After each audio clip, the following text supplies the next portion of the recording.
Hi guys, it is your girl Fontaine Felicia Foxworth back on my YouTube channel. I know that I haven't been here in a while minus the zodiac videos that I just put up.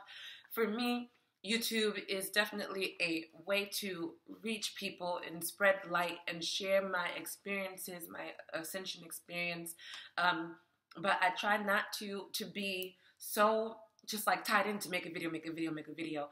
I like to live in flow, and whenever my spirit says you gotta make a video, I gotta make a video. So essentially, that is the perfect introduction for this video. All right, this video is gonna be titled something like "Letting Divine Timing and Intervention Work." So, what does that mean?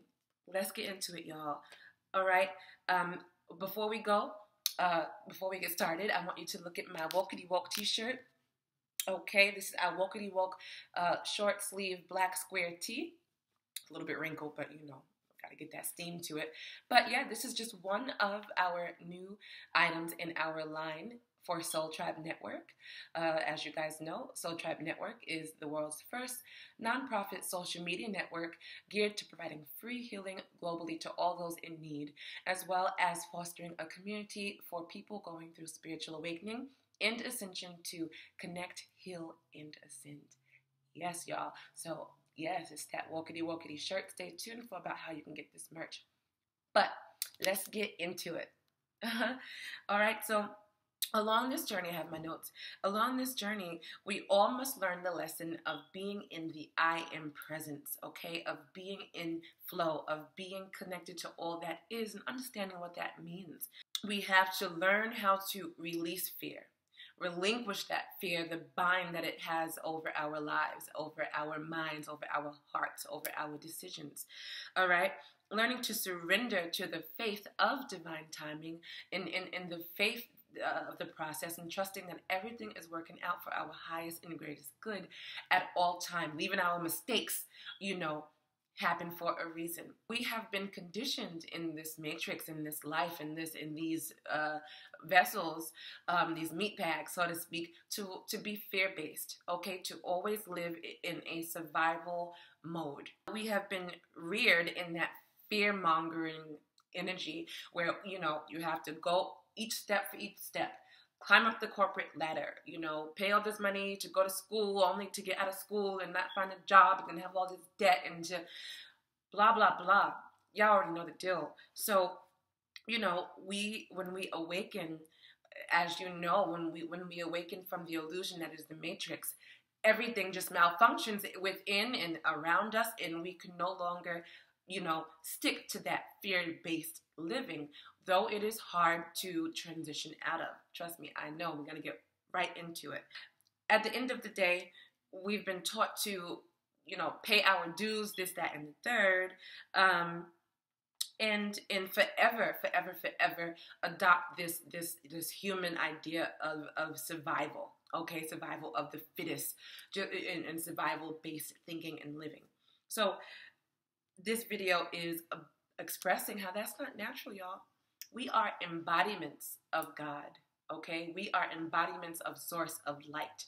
Each and every single one of us make up that whole, all right? That illusion, I bit my tongue. That illusion of separation, you know, is what keeps us in this dense, dualistic reality. So it is not natural to live this way. It's not natural to live in fear and to live in survival mode.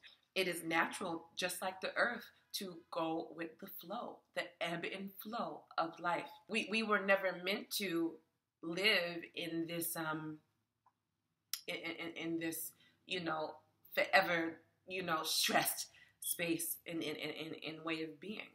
We create our realities, you know, whether we awoke to it or not. We truly do create our realities, and then collectively we shape our paradigm. Whoa. Like, what a revelation, what a realization. And that's what we're doing in this age of Aquarius. So I want to get into my experience with learning how to break the mold of fear-based living. That's why I want to make this video.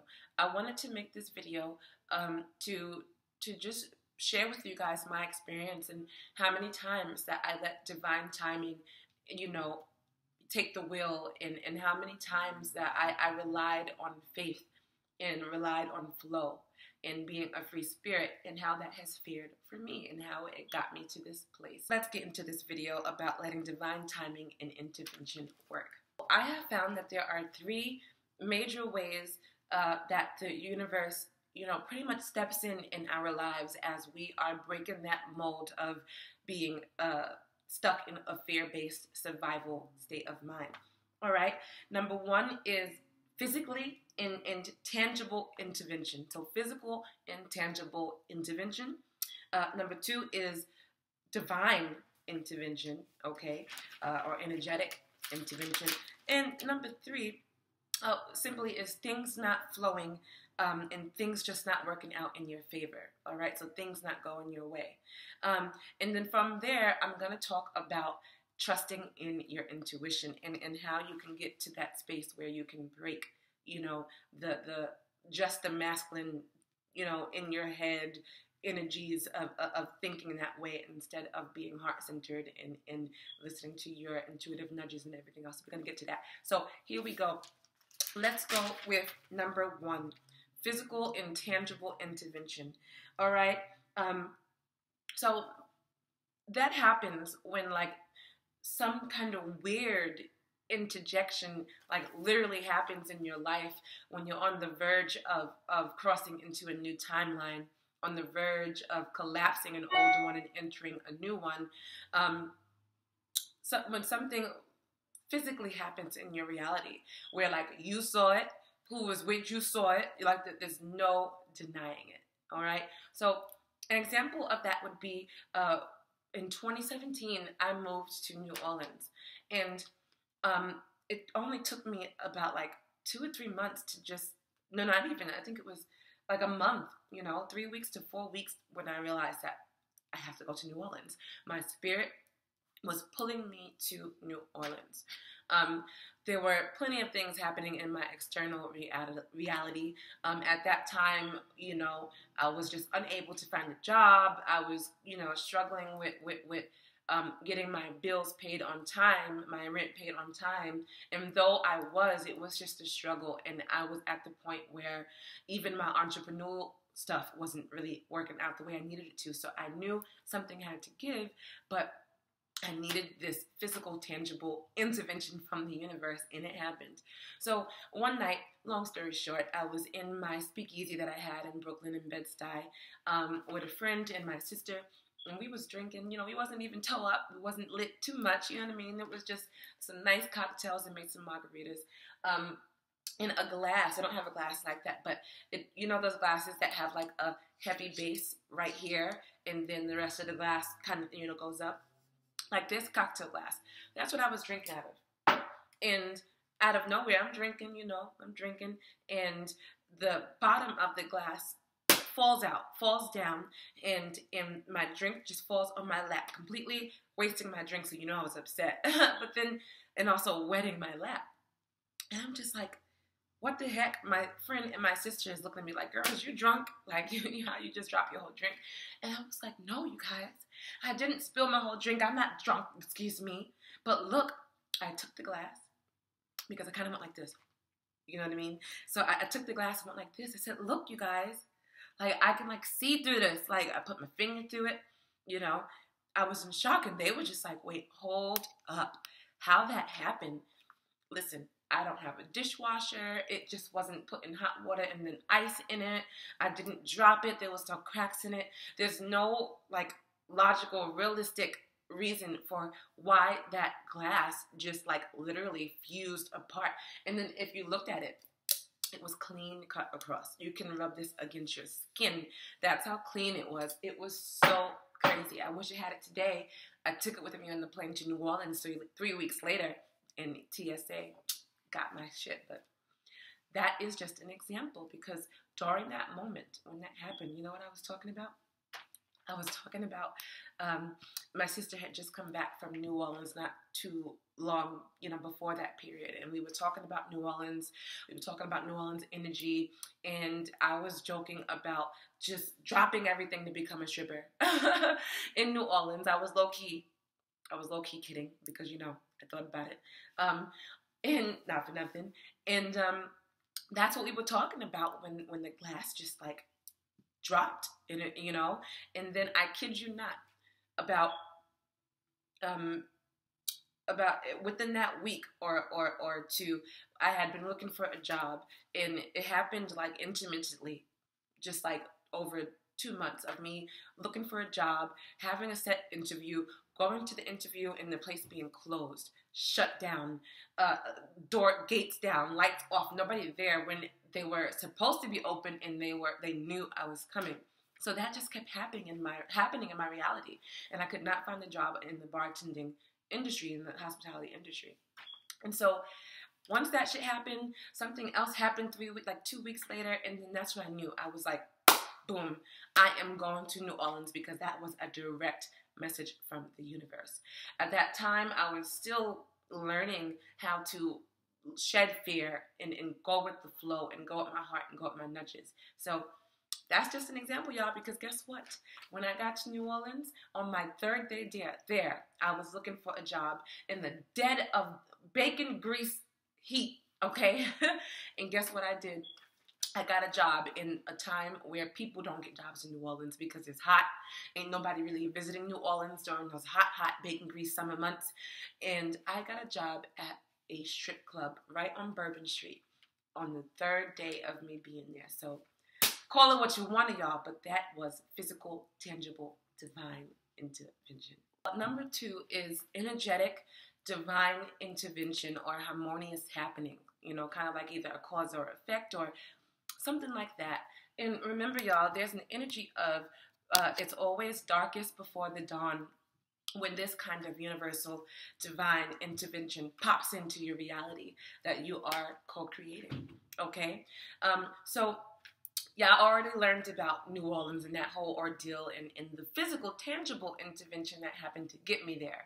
Okay, so now at this point, I'm already here, y'all. Okay, I'm in New Orleans, bacon grease New Orleans, because it was hot as hot can get. I ain't never felt heat like that, y'all.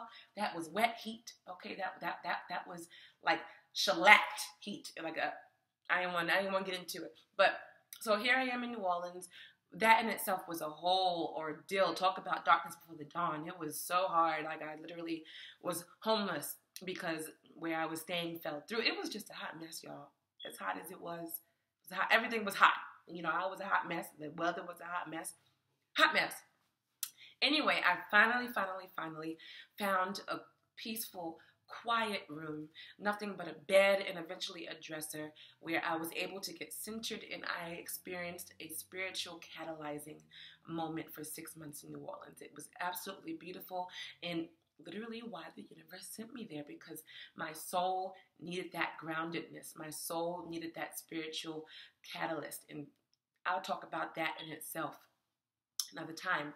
But while I was there, the Airbnb back home in Brooklyn, back at my speakeasy that I left behind, y'all, that I just left behind, I had an Airbnb guest who I didn't, not even Airbnb, it was a regular guest I found on Craigslist. Okay, y'all, talk about divine intervention. And because I made the decision to move in like 2 to 3 weeks or whatever the case, I didn't charge this individual a down payment, or what do you call it, for the rent. I didn't charge him a you guys know what I'm talking about. It just slipped my mind. Deposit, just in case anything happened, because I needed somebody in there to pay that rent. So he seemed like a nice guy. Got him in or whatever, and that was taken care of, or so I thought. Okay, because guess what happened, y'all? When I finally found myself in a comfortable position in a room of my own, something told me, Spirit told me, it was like, check on your tenant. Call back home and see how it's going and everything else. And it was the day before the rent for the next month was due. He didn't answer the phone at first, and then he sent me a text, and he was just like, oh yeah, well, I moved out yesterday. I was like, wait, what? Come again with that? Like, what are you talking about? And he was like, yeah, like, there was, like, I kept finding, like, this bug on my clothes, and I can send you a picture. and I just couldn't be there. And I was just like, wait, what? Mind you, he sent me the picture of this microscopic bug. I was just like, boy, stop. Like, come on now. Like, why are you trying to play this game? And my spirit just sunk. I had to go to my strip club job, and I was running late, and I was freaking out. I was like, what am I going to do? I got to pay this rent. I got to pay that rent. Mind you, I was in the midst of trying to save up to print my Brown Girl Tarot cards. We're going to get back to that in the third thing. It was originally called Brown Girl Tarot, y'all. And now, as you guys know, it is Melanaid Stands Tarot. And so I was trying to figure out, that was stressing me too, how am I going to pay to get my first batch of my Brown Girl Tarot cards at the time printed. And so that was worrying my mind and everything else. And so, like, when this rent thing popped up with him just dipping out, I was just like, oh my God, I want to cry. I'm going to melt in this hot grease sun in New Orleans, because it was hot, y'all, all right? I'm freaking out, you guys, and I'm just like, oh my God, what's going to happen? You know what I mean? Like, I can't do this. How am I supposed to get my cards printed and everything else and pay the rent back at home? And so I put a little bit of elbow grease on his ass. I sure did. Put a little elbow grease on his butt and was like, this is messed up. Like, why would you do this? Like, that's like so cruel of you, this, that, and the third. Then he started talking about how, I can pay some of it. I can give you a portion of it since I did leave. And I was just like, you know what? I don't know what kind of game you're playing, but I'm just going to have to come back to New York. Okay, I'm going to have to take you to court. I wasn't going to do that, y'all. I was totally bluffing because I didn't know what else to do. I'm like, I'm going to take you to court. Say no more. Not a problem. The next day, he tried to get me to sign this agreement that if he paid a certain amount, that I wouldn't come after him or wouldn't take him to court, and it wasn't the full amount. And I was like, nope, I will not. I will not accept that. I'm taking you to court. You go ahead and live your life with you and your microscopic bug, okay? You go ahead and live your life. And out of nowhere, guys, this is where the divine intervention comes in. Out of nowhere, he paid the full entire rent. Like, wow. So I was able to pay that rent, and then I was able to go through Airbnb because I was like, fuck Craigslist. I was able to go through Airbnb and get somebody in to rent that room. And guess how much that amount came up to, y'all? That amount came up to almost exactly what it was that I needed to print my first round of tarot cards, y'all. Ain't that something? Do you see what I mean with the universe? Oh, getting goosebumps just thinking about it. That is how the universe provides, okay? That's that darkest before the dawn. So that's just one example in my reality about how the universe swoops in when all seems lost and dark and daunting and takes care of everything, y'all. Number 3 is when things just don't go your way. Things just do not work in your favor, or so you think. Okay? So for me, that's why I brought up the Brown Girl Tarot, because originally that is what the name of Brown Girl Tarot started as, a Melanaid Stands Tarot. It was a divinely inspired project. I still owe you guys a video about how that came about, and I will get to it, I promise. But like I said, it was a divinely inspired project, and I called it Brown Girl Tarot. Okay? And, I got it together. It took about 9 months, like a baby, because it literally was my first, one of my purpose babies that I've delivered in my life. And, I got featured on Afropunk, and I got a lot of influx of people to my Melanaid Stand page. That was the name of my Instagram page. I didn't have no YouTube or nothing. The company was called Brown Girl Inc. The tarot cards were called Brown Girl Tarot, and the healing resource was called Melanaid Stand, as it is today. So that was the name of the company, and my product was called Brown Girl Tarot. It's a play on melanin. When life gives you melanin, you make melanaid. That was the whole idea when I originally thought this up in my mind. And out of nowhere, this other girl who had a Brown Girl Tarot library and database of melanated tarot card decks. She popped up, you know, saying that, oh, that's her name and everything else. And in my mind, she had a library database. I had an actual tarot card, a deck. So we communicated, and I was just like, well, great minds think alike. We can be sister companies. We can talk about it. She wasn't trying to hear it, y'all. And long story short, it was just a 2-year battle from 2016 to I think it was 2018, into the beginning of 2018, that she just, oh my God, like, I wanted to just drop Brown Girl Tarot Melanated Stand altogether at one point, you guys. But I did not, and I'm thankful because clearly it is part of my soul's trajectory and part of my soul's purpose. And there is a reason why the name Brown Girl Tarot did not work out.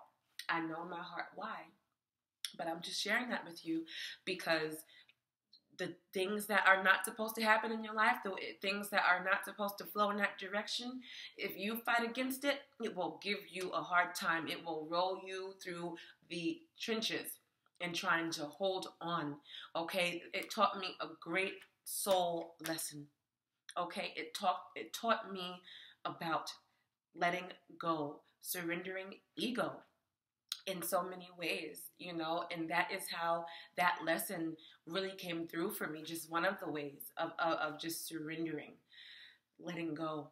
And the deck is now called Melanated Stands Tarot, and in the release that I felt from just letting go of that, relinquishing my shadow ego identity self that was like, no, that belongs to me. That name belongs to me. Releasing that taught me so much and just lightened my spirit and my aura, and I was able to move on and grow and ascend even higher when I let go of that. All right. Another thing, another example of that is flash forward 2019. You know, coming out of the hospital system, I dealt with just recently, October, okay, dealing with ascension-induced depression, dealing with my financial situation, dealing with my housing situation, and just going through another second dark night of the soul. As I came out of the hospital, was staying, you know, with a friend at the time, and that shit just kind of went left somehow, and I literally was looking for a room of my own that I could afford. I had to find a place to go. Okay, we're nearing the end of the year. I decided to get back into hospitality again. I had stopped working in hospitality from 2017 after that experience, when I eventually ended up back in New York. And you know, so I had been able to save up money to make a move.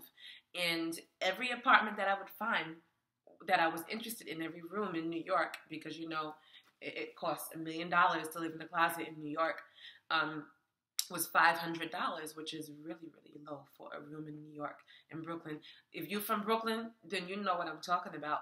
But I kept finding rooms for $500, and they kept falling through. One girl, my energy was just too much for her. I can tell she was shaking like a little leaf, and she didn't choose me. That room was $500. Another room felt too good to be true. Turned out to be a creep who just wanted sexual relations with me, okay? That didn't work out. Another room was $500. The girl just never responded to me after I emailed her, you know, a few times. Fell through, $500. Then I was like, okay, well, let me look elsewhere. So I started looking maybe in Chicago. I wanted to go back to the West Coast, but it was too expensive. My free-spirited life led me to the West Coast after New Orleans, back to New York, to the West Coast, back to New York, just heating my spirit. And I couldn't do that. It was too expensive. And so I decided, okay, Atlanta. You know, I found a room for $500, but it was sketchy as all hell. It was sketchy as all hell. It didn't work out. And time was running out. I was looking, and then this magical situation popped out of nowhere where this girl fell sick, fell ill, had to move back to where was she? Charlotte. Had to move back to Charlotte. It was on Craigslist, y'all. I know my experience with Craigslist, but I didn't know what else to do. And she was like, you don't even have to pay a deposit, just half deposit, because I was moving at half the month. And so I ended up only paying $250 to move in. Everything worked out. I'm in this beautiful space. I love it. I have my own bathroom. It's everything that I have been asking the universe for. Everything, okay? It's spacious. Y'all done saw my patio, my terrace. Like, in my rent, guess how much, y'all? $500, y'all. $500 for the biggest space I've ever lived in that belonged to me in my whole life. I could fly in this bitch. Okay? And I am so happy here in Atlanta. I'm not gonna be here forever, because you know how that intuitive nudge and how flow works now. So don't know what's gonna happen, but you know, I'm here for now. All right, you guys, so that is an example of things not working out, but in the end, flowing you into the direction and putting you in the space where you need to be. So I'd like to close this video with a little talk on trusting in your intuition. Okay, you guys, I know that it's really hard to break that mode of fear. It's really hard to live the life that I've been living, just kind of moving all around. And that's not what I'm saying it takes to also to you know, ditch fear. We all have different responsibilities. We all have different lives. Some of us have kids and families and places where we are rooted, and we just can't take up like me and move across the country back and forth, you know, over the last 3-4 years. Can't do that. But in whatever way that makes sense for you, it's important for you to enter the next step of wherever you are by relinquishing that fear, going against that rigid 3D or not even 3D, but just that rigid masculine aspect that puts our mind in control of our intuition.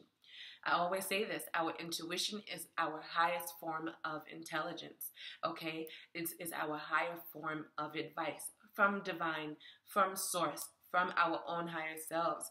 Really embracing that feminine, embracing that inner child, embracing that inner voice in those intuitive nudges as the voice for how we live our life. That's how we enter the I am presence. That's how we enter ebb and flow. Just like the sun comes up and the moon goes down and the rain kind of processes through the clouds and come.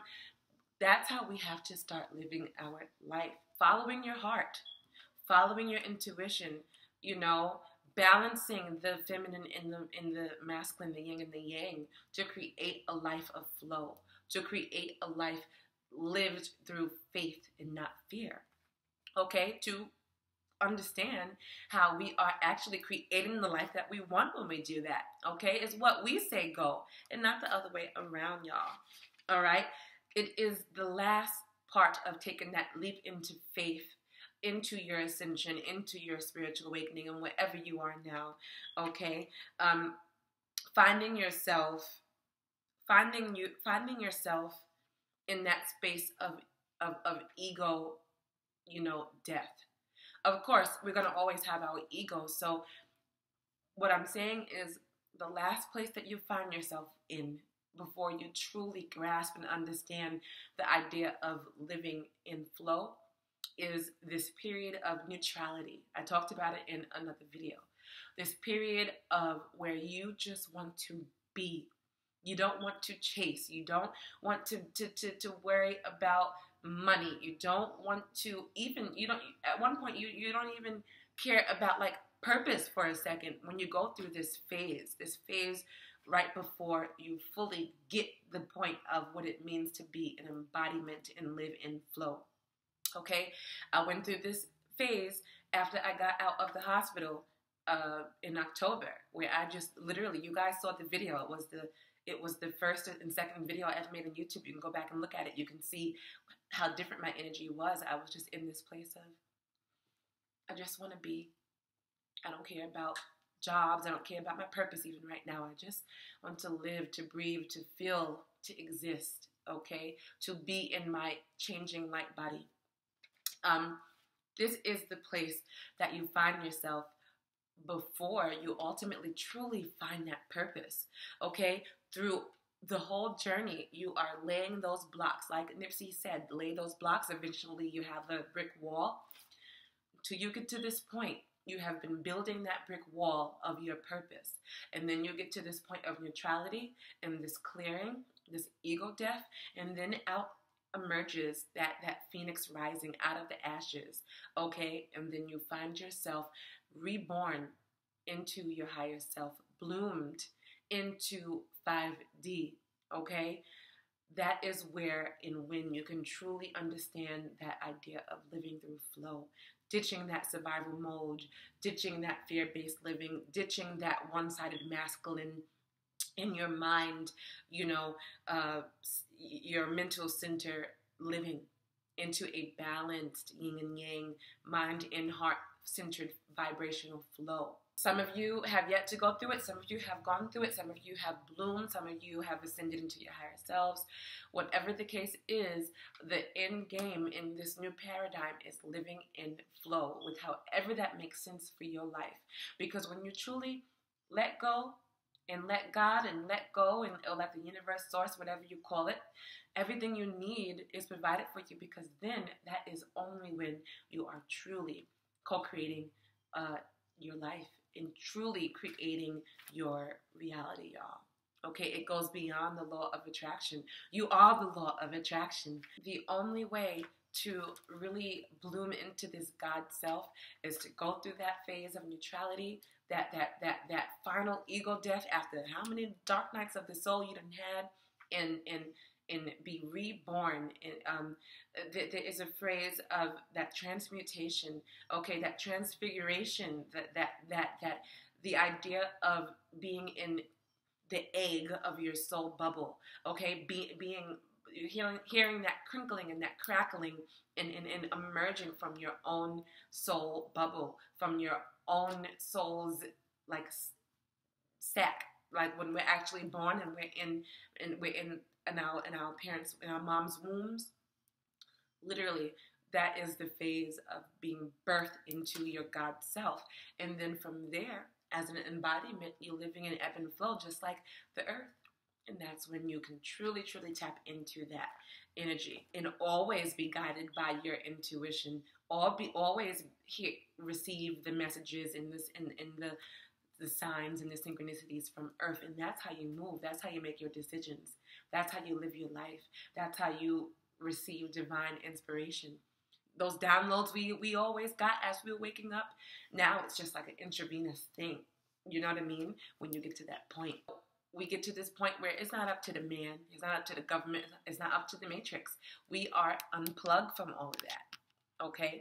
We are out of the system, and we're living as human beings should actually live, y'all. That means we design our own lives, okay? There's a saying that God never gives us more than we can handle, because we are embodiments of God. So on the highest level, we know what we can handle, and that's what manifests in our life, even when we have to go through trials. Think about that, y'all. On a soul level, y'all, if we are ascending to our higher self, the directions we are taking comes from us, comes from our own higher selves at the highest level. If we are ascending and blooming into our God selves, we know what we can and cannot handle on the highest level. That's why we get through it every time, and we get through it by listening to our intuitive nudges, because we ain't gonna stare ourselves wrong, y'all. No, we are not. Until we understand this idea that we truly are embodying into or raising up into, elevating into, consciously expanding into our higher selves, that we are manifesting the things that we need with the quickness, and we are creating our reality. All right. And so once we truly have an understanding of that, we no longer spiral downward. Okay, you guys, once we heal and mend all the different layers and everything else and come to that point of truly living in ebb and flow, less and less and less, and then eventually never again do we get to avoid. We ascended. There goes the idea. You know what I mean? We don't spiral downward anymore. All we can do is continue to go up. Okay? All we can do is continue to go up. You know, and once we realize that, you know, once we heal that and we transcend all of the karmic bonds that keep us stagnant or keep us going downward, you know, there's ascension. You know what I mean? There you go, y'all. So that is the video. I hope that it helps whoever sees it. And it's definitely not an easy process by all means. It took a lot for me to get here myself. And all I can do is be a light and be a guide through my own experiences, transparently sharing it with all of you, you know, and helping as many people embody into their higher selves, y'all, and bloom and ascend and create the lives that we want and deserve through purpose. And yeah, man. So thank you so much for watching.